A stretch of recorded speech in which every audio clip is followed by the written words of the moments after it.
এটা কি? সরি, শরীর গরম হয়ে গেছে স্যার, একটু জলদি গরম হয়ে গেছে স্যার। চুপ করো, ওঠো, চলো। কেমিক্যালের ব্যবসা, নতুন একজন কেমিস্ট নিয়োগ দিয়েছে, ব্যাটার বিদেশি সার্টিফিকেট আছে, আজকাল কাঁচামাল ওকে দিয়ে আনা নেওয়া করছে। গুরুত্বপূর্ণ সেই কেমিস্ট ব্যক্তিটাকে? ওর নাম রাজা, রাজার মতোই সাহসী মেজাজের। পার্টনার, তোমার মধ্যপ্রাচ্যের ব্যবসা বোধহয় খুব মন্দা।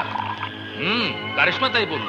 আজকাল শিশু পাচারের উপর সরকার খুব কড়া নজর দিচ্ছে, এদিকে নাকি একটা আবার হারিয়েও গেছে। স্বপ্নের জগতে এতিম মেয়ে মুন্নি, আমাকে দুঃস্বপ্নের জগতে রেখে তুই স্বপ্নের জগতে ঠাঁই নিবি? তা হবে না। ওই কঞ্জুস শিল্পপতি বাড়িতে আশ্রয় নিয়ে তুই স্বর্গ পেয়েছিস, আমি তোকে নরকে টেনে আনবো। হ্যালো হ্যালো, সুলতান চৌধুরী বলছি। কে বলছেন? কলাতলি অনাথ আশ্রমের ম্যাট্রন সুলতান চৌধুরী সাহেব। আপনার মতো সম্ভ্রান্ত ভদ্রলোকের কাছে আমি এমন কাজ আশা করিনি। What nonsense! কি কইতেছেন আপনি? হ্যাঁ, আপনি আমার অনাথ আশ্রমের মেয়ে মুন্নিকে চুরি করে নিজের বাড়িতে রেখেছেন। অনাথ আশ্রমের কোনো ছেলে মেয়েকে বিনা পারমিশনে রাখা কত বড় অন্যায় তা আপনি জানেন?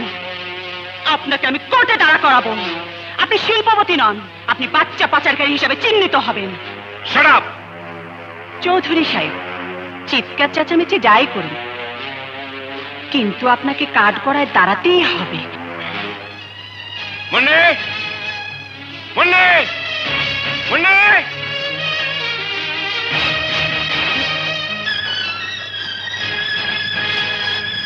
Yes sir. তোমারে আমি এই টিমখানা থেকে চুরি করে আনছি। ছি, এমন অভদ্র মতো কথা বলছো কেন? কি শিখালাম তোমাকে? আমার শিক্ষাই ব্যর্থ। মুন্নি, স্যার যা বলছেন তার উত্তর দাও। না না, এভাবে আমার শিক্ষাকে অপমান করা চলবে না। ওনার কথার উত্তর আমি দেব না। আচ্ছা, ঠিক আছে ঠিক আছে, এবার বলো, তোমাকে আমি এই টিমখানা থেকে চুরি করে এনেছি? না তো, কে বললো তুমি আমাকে চুরি করে এনেছো? আমি নিজের ইচ্ছা এসেছি। এই কথা তুমি তোমার মেট্রোন আপাকে বলতে পারবে? 100 বার পারবো। সত্যি কথা বলতে আমি ভয় পাই না। আব্দুল চাচা। জি স্যার। গাড়ি বের করো। আচ্ছা স্যার। কোথায় যাবেন স্যার? মুন্নির এই টিমখানায়, ওকে রেখে আসতে।